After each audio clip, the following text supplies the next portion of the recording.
దేవునికి మహిమ కలుగును గాక. ప్రభునందు ప్రియ దేవుని సంగమా, దేవుని బిడ్డలారా, ప్రభువు పేరట మీ అందరికీ వందనాలు, శుభాలు. మరణాత. ప్రియులారా, ఈ ఉదయ కాలం నుండి ఇప్పటి వరకు ప్రభు ఆయన రెక్కల నీడలో కాచి కాపాడి బలపరిచిన దేవదేవునికి ఏమిచ్చినా కొదువే గనుక మనము ఆత్మ సంబంధులుగా ప్రార్థించే వారిగా ఉన్నాం. గనుక ఈ దినము దేవుడు మరి ఉదయకాలం 80 అధ్యాయములు మనం వివరణ చేసుకున్నాం. ఈ పూట 81 అధ్యాయం కీర్తన గ్రంథం 16 వచనాలు ఉన్నాయి. దీన్ని ధ్యానం చేసుకుందాం ప్రియులారా. మరి ప్రతిరోజు నేను మీకు చెప్పే మాటలు ఏంటంటే బైబిల్ లేఖనం నుండే నేను ప్రకటన చేస్తున్నాను. మీరు గమనిస్తూ మరి నా కొరకు, నా పరిచయ కొరకు మీరు అందరూ ప్రార్థన చేస్తున్నారని నమ్ముతూ మీ అందరికీ ప్రభు పేరట మరొకసారి వందనాలు, శుభాలు. మరణాత. బాగున్నారు కదా? మీ అందరూ క్షేమముగా ఉన్నారని, మీ ప్రయాణాలు, మీ ఉద్యోగాలు, మీ రాకపోకలు, మీ ఆలోచన క్రియలు అన్ని వేళలా దేవుని యొక్క కృపలో క్షేమము కలిగి, భక్తి కలిగి, భయం కలిగి మీ అందరూ ఉన్నారని నమ్ముచున్నాను. అందుకు దేవదేవునికి కృతజ్ఞతాస్తుతులు చెల్లించుచున్నాను. ప్రియులారా, ఈ దినము క్రమము కొరకు ప్రార్థన. సర్వ సృష్టిని, నీతిని పరిపాలించుచున్న దేవా, నీ కొందనాలు తండ్రి. మరొక సాయంకాల సమయంలో నీ పాదములు ఎదుట మేము ప్రార్థించే కృపను, స్తుతించే కృపను, ఆరాధించే కృపను మాకు దయచేసిన తండ్రి, నీ స్తోత్రాలు. ఈ సమయంలో నీ వాక్యమును బట్టి, నీ ఆలోచన బట్టి మమ్మలను, మా తలంపులను నడిపించచ్చు, బలపరచుచున్న దేవా, నీ స్తోత్రాలు. ఈ ఉదయకాలం ఇప్పటి వరకు నీ రెక్కల నీడలో మమ్మల్ని కాచి కాపాడిన దేవా, నీ స్తుతులు. ఈ సమయంలో తండ్రి యొక్కయు, కుమారుని యొక్కయు, పరిశుద్ధాత్మ యొక్క నామములో వందనాలు, స్తుతులు, స్తోత్రాలు చెల్లిస్తూ ఇప్పుడు ఎల్లప్పుడూ మీరు మాతో ఉన్నారని, అలాగే నీ బిడ్డలందరితో ఉన్నారని, ప్రార్థిస్తున్న వారు, వినుచున్నవారు, విజ్ఞాపన చేస్తున్న వారికి అందరికీ సహాయం అందిస్తున్నారని, ఇంతవరకు వారి ప్రయాణములు, వారి ఉద్యోగాలు, వారి రాకపోకలు, వారి ఆలోచనలు, వారి తలంపులు, వారి క్రియలు, వారి కలిగిన బలహీనలన్నింటిలో స్వస్థత, ఆరోగ్యం, ఆయుష్ను కలిగి నీ పాదములు ఎదుట స్తుతించుచున్నారని నమ్ముచు మా ప్రభువును రక్షకుడైన యేసుక్రీస్తు పరిశుద్ధమైన నామములో అడిగి బ్రతిమాలి ప్రార్థన చేయుచున్నాను పరమ తండ్రి. ఆమేన్. మన తండ్రి అయిన దేవుని సన్నిధి సహాయము తోడుగా ఉండి ముందుకు నడిపించును గాక. ఆమేన్. ప్రియులరా, ఈ ఉదయకాల సమయంలో దేవుడు మనకు అనేకమైన విషయాలు అందించునే ఉన్నారు. అయితే ఈ 81 అధ్యాయంలో ప్రభు మాట్లాడుచున్న ప్రతి మాట ఆత్మ సంబంధులుగా కలిగిన వారిగా ఉన్నాం. గనుక ప్రియులరా, మనం కొన్ని ఆలోచన కలిగిన వారిగా ఉండాలి. దేవుడు తన క్రియలను బాక్స్ ఉంది పట్టరా లేదు అక్కడ. గనుక మనం ఆలోచన కలిగి ప్రార్థన నడిపింప కలిగిన నాడు ఖచ్చితంగా దేవుని సన్నిధిలో విజ్ఞాపన మనం కలిగి ఉంటాం. గనుక మనము ఆలోచన క్రియలు కలిగి ఆత్మ సంబంధమైన ఆలోచనలతో మనం జీవించుచున్నప్పుడు పరిశుద్ధాత్మ దేవుడు నీకు, నాకు, మనకు అనుగ్రహించిన గొప్ప క్రియను మనం కలిగిన వారిగా ఉండాలి. ఇక్కడ ఈ 81 అధ్యాయములు సెలవిచ్చిన మాటను గమనిస్తూ ఉంటే, ఈ 81 అధ్యాయంలో మనకు బలమైన దేవునికి ఆనందగానము చేయుడి. ఆనందం, ఈరోజు ఆనందగానములు చేశాం. ప్రియులారా, మనకు అనేక విషయాలు కలిగినప్పటికీ ఇక అంటున్న యాకోబు దేవుని బట్టి ఉత్సాహోదను చేయుడి, కీర్తన ఎత్తుడి, కిలకత్త పట్టుకునిడి, కీర్తన ఎత్తుడి, కిలకత్త పట్టుకునిడి, స్వరమండలతో తంబూర సితారలు వాయించుడి. అంటే స్వరమండలతో తంబూర సితారలు వాయించుడి. దేవునిని గణపరిచే విధానము కూడా దావీదు మనకు చూపిస్తున్నాడు. ఎందుకంటే దావీదు గారు ఆల్రెడీ ఆయన చదువుని ఆయన రాసి దేవుని మృత్యుడిగా చేసిన వాడు దావీదు. అంటే ఆనందపరిచాడు దేవుణ్ణి. అటువంటి ఆనందం మనలో ఉందా అంటే ఈ మానవులుగా మనకు చాలా కష్టంగా కనబడుతుంది. అయితే ఇక్కడ అమావాస్య నాడు మనము పండుగ ఆచరించుటకు పునమ నాడును కొమ్ము ఊదుటకు ఇశ్రాయేలులకు కట్టడి యాకోబు దేవుని నిర్ణయించిన చట్టము. అంటే ఇశ్రాయేలు ప్రజలకు దేవుడు ఒక నియమం ఇచ్చాడు. ఆనాడు అబ్రహాముతో చేసిన నిబంధన, ఈనాడు తర్వాత ఇసాకుతో చేసిన నిబంధన, ఇసాకు కుమారుడు యాకోబుతో చేసిన నిబంధన, ఇది స్థిరంగా చేశాడు. 3 తరాలను సుమారు కొన్ని వేల సంవత్సరాన్ని తరాలుగా స్థిరపరుస్తూనే ఉన్నాడు. ఎన్నో ప్రమాదాలు జరుగుతున్నాయి, ఎన్నో ఇబ్బందులు జరుగుతున్నాయి, ఎన్నో శోధనలు జరుగుతున్నప్పటికీ దేవుడు తన క్రియను తన ఆలోచనను బట్టి నిన్ను నన్ను నడిపిస్తున్నాడు, బలపరుస్తున్నాడు. ఈ విషయాలు మర్చిపోవద్దు. ఇక్కడ మనం ఆలోచన కలిగి ప్రార్థించినప్పుడు దేవుడు మనకు ఎందుకు యాకోబు దేవుడి చట్టము నియమించాడు. ఆయన ఐగుప్తు దేశమును సంచారము చేయొచ్చు, యోసేపు సంతతిని సాక్ష్యముగా నియమించను. ఇక్కడ యోసేపు సాక్ష్యము అంటే యోసేపు సంతానానికి సాక్షిగా ఐగుప్తు దేశం మాత్రం ఉంది. కానీ ఐగుప్తు అనేది చేదుగానే కనపడుతుంది ప్రజలకు. ఐగుప్తు అనేది చేదుగా కనపడుతుంది. అలాగే ఇక్కడ పాలు తేను ప్రవశించే స్థలం మాత్రం ఆనందంగా సంతోషంగా కనపడుతుంది. ఇశ్రాయేలు ప్రజలు కొంతకాలమే సంతోషిస్తున్నారు. ఉన్నంత కాలం అంటే 20% సంతోషంగా ఉన్నారు మొదటలో. తర్వాత 70% అంతా కూడా 80% అంతా కూడా దుఃఖములో వారు జీవించారు. ఇప్పుడు సుమారు 430 సంవత్సరాలు. ప్రియులరా, దేవుడు తన క్రియను బట్టి నిన్ను బలపరుస్తున్నాడు, దేవుడు తనకు ఆలోచన బట్టి నేను దీవిస్తున్నాడు అనే మాటను మాత్రం మర్చిపోవద్దు. ఎందుకంటే పరిశుద్ధాత్మ దేవుడు నీ పట్ల నా పట్ల చూపుచున్న క్రియను మరవవద్దు అని ఆ మాటను దేవుడు ఈ లోకంలో మనకు అందిస్తున్నాడు. నా ప్రేమైన దేవుని సంగమా, దేవుని బిడ్డలారా, ఈ ఉదయ కాలంలో పరిశుద్ధాత్మ దేవుడు నీ పట్ల చూపుచున్న క్రియను ఎరిగిన వారిగా ఉండాలి. ఇక్కడ అంటున్నాడు, వారి భాష వింటిమి, వారి భుజము నుండి అంటే ప్రియులారా, వారి చేతులను భారమై ఉన్నప్పుడు వారి యొక్క మోతలను ఆయనే దింపున వాడిగా ఉన్నట్టుగా కనబడుతుంది. వారి చేతులు మోత గంపలను విడుదల పొందెను. అంటే వారి చేతులు మోత గంపలు అంటే ఇప్పుడు వరకు ఇశ్రాయేలు ప్రజలు ఐగుప్తులు మహాఘోరమైన మోతను భారమును మోసి ఉన్నారు. వాళ్ళు ఎంతగా కష్టపడింది దేని కొరకు అంటే ఆనాడు ఐగుప్తు ప్రజలను మెప్పించుటకు, ఐగుప్తు యొక్క విగ్రహాలు తయారు చేయటకే ఇశ్రాయేలు ప్రజల సమయం అంతా వ్యర్థమైంది. 430 సంవత్సరాలు ఈ భూమి మీద వ్యర్థమైన జీవితం జీవించారు వాళ్ళు. అయితే నీవు మొరపెట్టగా, అప్పుడు నీవు మొరపెట్టగా నేను విడిపించదని, ఉరుము దాటి చోటు నుండి నీకు ఉత్తరం ఇచ్చిదని, ఉరుము దాటి చోట నుండి నీకు ఉత్తరం ఇచ్చిదని,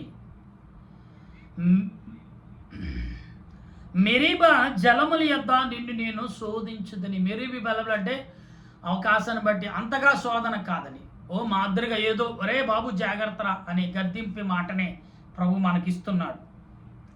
నా ప్రజలారా ఆలకింపుడి, నేను మీకు సంగతి తెలియజేయుచున్నాను.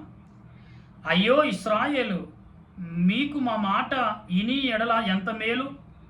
అంటే ఓ ఇశ్రాయేలు ప్రజలారా, మా మాట మీరు వినటం వలన మీకు ఎంత మేలు. ఈనాడు క్రైస్తవులుగా మనం పిలువబడుతున్న ఆనాడు ఇశ్రాయేలు ప్రజల్ని అలాగే పిలిచేవారు. క్రైస్తవులని పిలిచేవారు కాదు, ఇశ్రాయేలు ప్రజలారా అని పిలిచేవారు.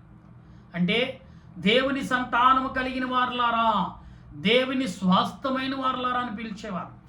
ఈనాడు అటువంటి పరిస్థితి ఈనాడు ఎవరికి లేదు, ఉండలేదు అనే విషయం మీరు కలిగి ఉండాలి. ఎందుకంటే దేవుడు తన ఆత్మీయతను కృపను బట్టి నిన్ను నన్ను బలపరుస్తున్నాడు.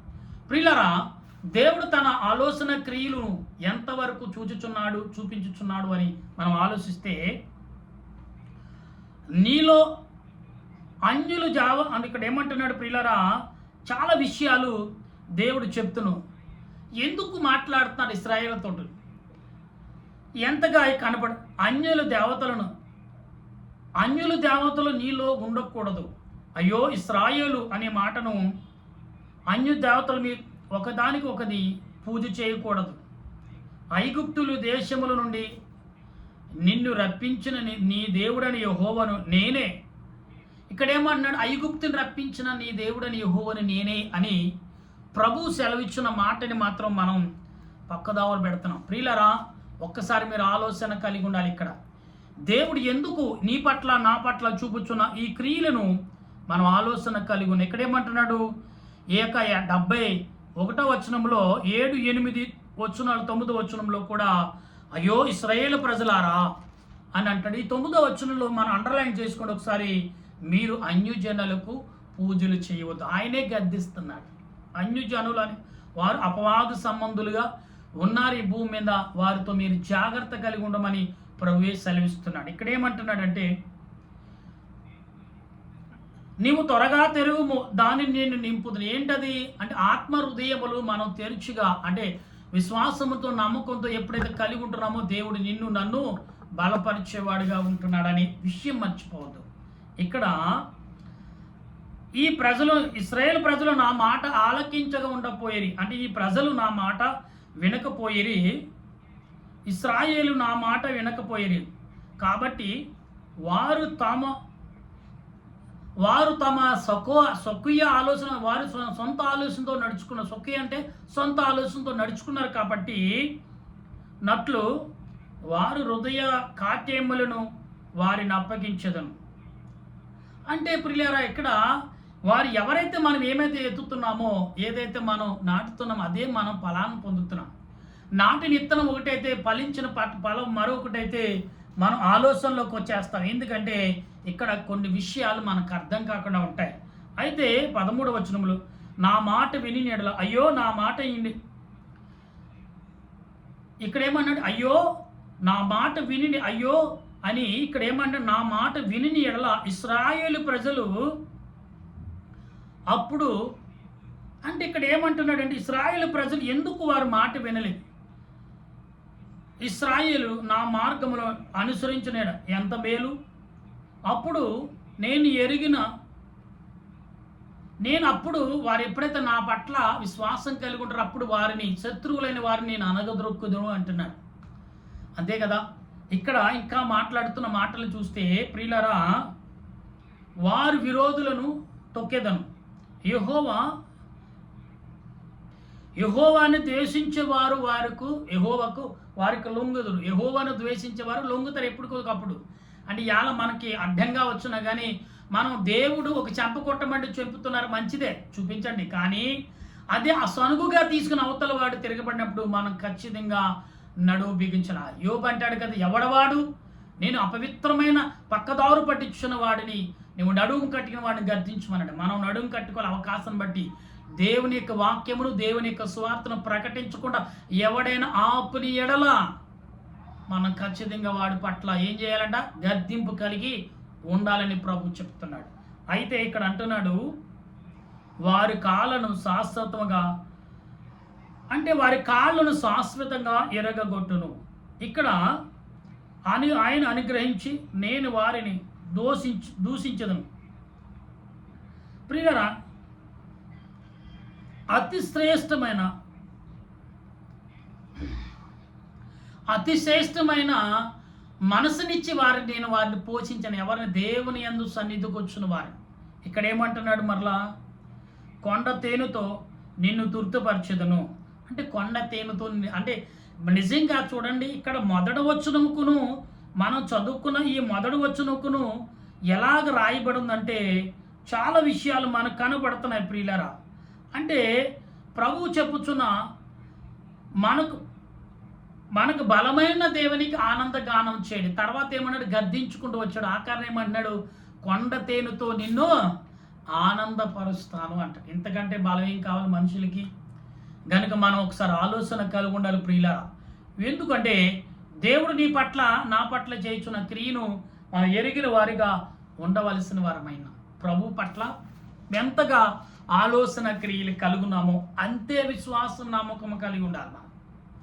అంతే నమ్మకము అంతే విశ్వాసమును కనపరిచే వారంగా ఉండినప్పుడు దేవుడు తన క్రియలను దేవుడు తన ప్రభావమును నీ పట్ల నా పట్ల చూపుచున్న వాడై ఉంటాడనేది మనం మర్చిపోవద్దు.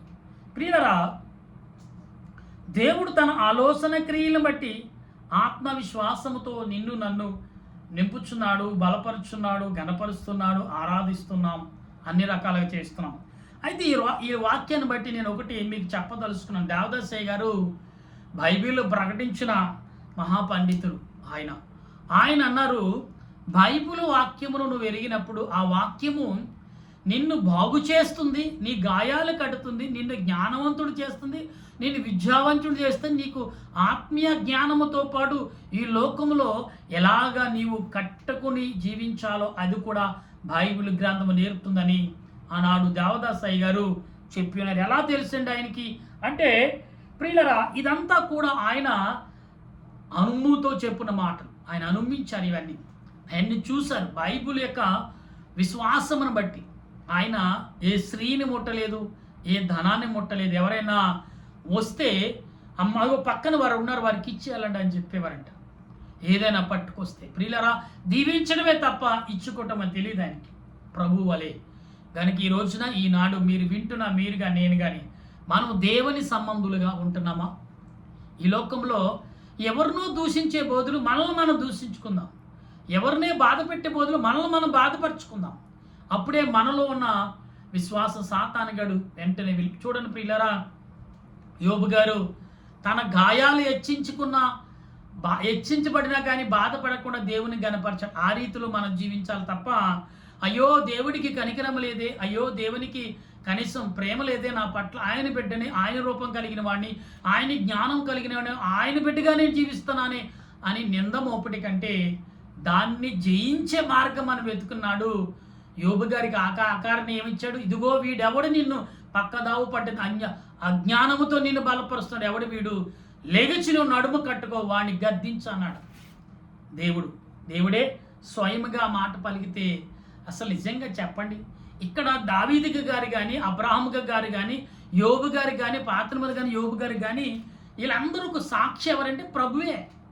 ఎందుకంటే ప్రభు యొక్క మహిమను, ప్రభు యొక్క గొప్పతనాన్ని ప్రకటించిన వారు, జయించిన వారు, సాతానికి నాశనమును అపజయము కలిగించిన వారు ఎవరంటే వీళ్ళే. అందుకే వీళ్ళని ఎలా చేశారంటే 24 పెద్దల్లో ఒకరిగాను, అలాగే 12 జీవుల్లో కొందరుగాను ప్రభు ఇక్కడ నిలబెట్టినట్టుగా మనకు కనబడుతుంది. ప్రియులారా, మనం ఒకసారి ఆలోచన కలిగి ఉండాలి.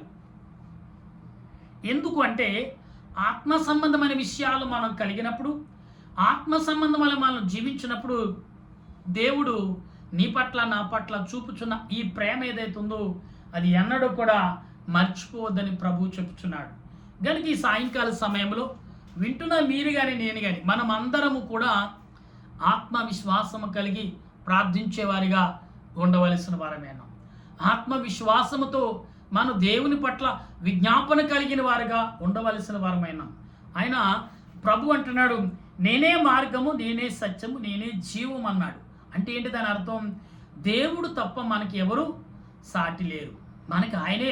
మనకు ఆయనే సాటి, ఆయనే ప్రేమామయుడు, ఆయనే గర్దించేవాడు, ఆయనే గురువు, ఆయనే దైవము, ఆయనే ప్రేమ. అందుకే చాలామంది చాలా రకాలుగా ఆయన వర్ణిస్తూ పాటలు పాడుతున్న వారిని బట్టి నేను ఎంతగానో సంతోషిస్తున్నాను. ప్రియులారా, ఈ సాయంకాల సమయంలో ఇటు మాటలు విన్న మీ అందరికీ ప్రభు చెప్పుతున్న మాట ఒకటి ఏంటంటే, మీరు హృదయ తలంపులు కలిగినట్టు మీరు జీవించండి. హృదయ తలంపులతో మీరు జీవించండి.